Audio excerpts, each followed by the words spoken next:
आज मैं आप लोगों को एक इंटरेस्टिंग सी चीज़ दिखाने जा रहा हूँ जो उत्तराखंड की आन बान और शान तीनों है। और ये उत्तराखंड का राज्य वृक्ष भी है और इसका परचम उत्तराखंड में ही नहीं विदेश में भी है। और वो है ये और ये है बुरांश का पेड़ जिसमें अभी बहुत सारे बुरुश के फूल खिले हैं। कुमाऊनी में इसको बुरुश कहते हैं, थोड़ा हिंदी की तरफ जाएँ तो इसको बुरांश कहते हैं और फिर अंग्रेजी की तरफ जाएँ तो इसको रोडोडेंड्रॉन कहते हैं। क्योंकि ये जो बुरुश का फूल है ना, या फिर जिसे हम बुरांश कहते हैं, इसके खिलने का समय फरवरी लास्ट से लेकर मार्च तक होता था। लेकिन अब मौसम इतना ज़्यादा परिवर्तन हो चुका है कि अब ये दिसंबर लास्ट और जनवरी में ही खिलने लग गया।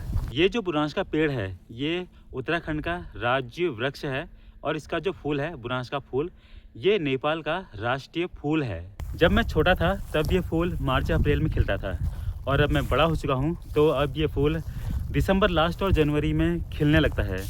और जब हम बूढ़े हो जाएंगे तब ये फूल शायद सितंबर अक्टूबर में खिलने लग जाएगा। डिस्क्लेमर के लिए मैं आप लोगों को ये बता दूं कि इस फूल का इंसान की उम्र से कोई लेना देना नहीं है। इसका डायरेक्ट जो लेना देना है वो है जो आजकल हमारे आसपास वातावरण या पर्यावरण चेंज हो रहा है उसके ऊपर ये फूल बहुत हद तक डिपेंड करता है। सिर्फ यही फूल नहीं, और भी जो फलों के फूल होते हैं जो हम लोग घर पे लगाते हैं पेड़ फलों के, उन पे भी जो फूल आने लगे हैं उसको वो भी प्रभावित हैं काफ़ी हद तक, ये जो आजकल पर्यावरण चेंज हो रहा है। आजकल हमारे उत्तराखंड में इतना ज़्यादा कंस्ट्रक्शन हो रहा है, बिल्कुल चारों तरफ मारा मारी चल रही है।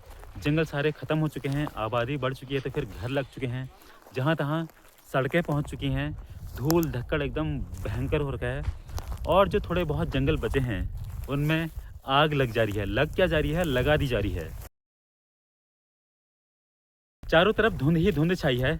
आलम यह है कि एक डिस्टेंस के बाद तो फिर आगे का कुछ दिखाई भी नहीं दे रहा है। मैं जिस गांव में रहता हूं उसके ठीक सामने अल्मोड़ा शहर दिखता है। दिखता है क्या, एक्चुअली दिखता था। उसके पीछे फिर कसार देवी के पहाड़, उसके पीछे फिर बिनसर के पहाड़ और उसके पीछे और बहुत सारे पहाड़ हैं। और लास्ट में हिमालय की एक लंबी रेंज जो गढ़वाल से कुमाऊं होते हुए नेपाल तक के पहाड़, बर्फीले पहाड़ दिखते थे।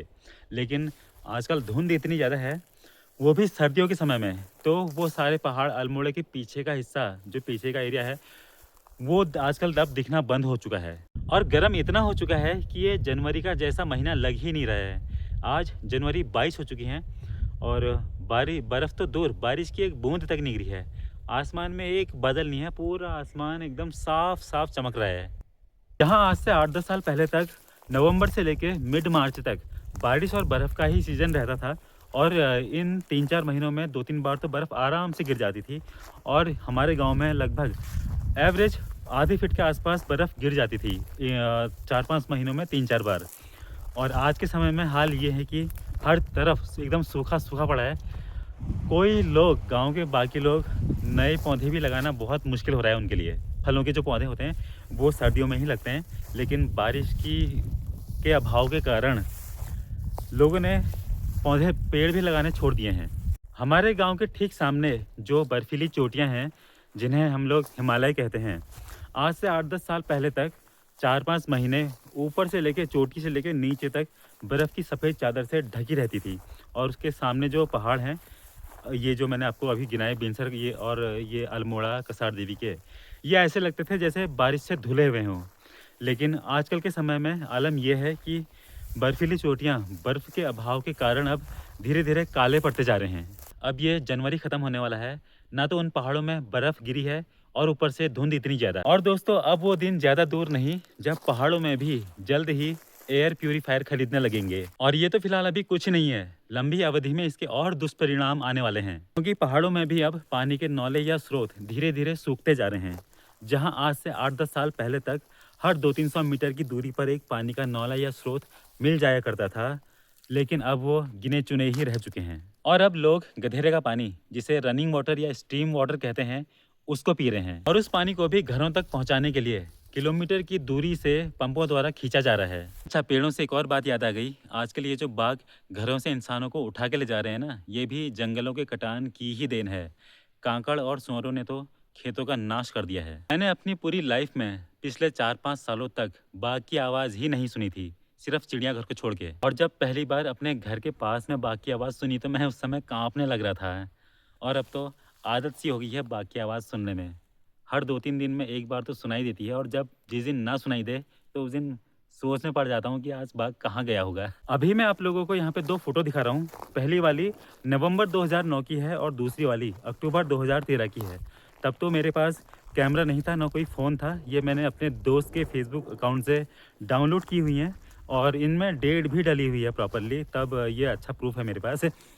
और तब देखिए उस समय की फ़ोटो में कितनी क्लियर विजिबिलिटी है हिमालय की और उसके सामने जो पहाड़ हैं कसार देवी बिनसर या उसके आसपास के जो पहाड़ हैं कितनी क्लियर विजिबिलिटी है कंपेयर टू आजकल। आज ये जो मैं अभी की वीडियो डाल रहा हूँ इसमें, और इन दोनों में आप कंपेयर कर सकते हैं कितनी विजिबिलिटी में कितना चेंजेस आ चुका है। और ये है हमारे घरों में लगने वाला फल का एक पेड़। इस फल का नाम है आड़ू और इसमें अभी फूल आ चुका है जनवरी के महीने में, जबकि इसमें फूल आने का समय होता है मार्च अप्रैल। मार्च अप्रैल में फूल आता है, मई में आड़ू का दाना लगता है और जून में यह पकता है, तभी इस आड़ू का नाम भी रेड जून है। लेकिन अभी इसमें जनवरी में ही फूल आ चुका है, फरवरी में इसमें दाना लगेगा और मार्च में पक पुक के ये ख़त्म हो जाएगा।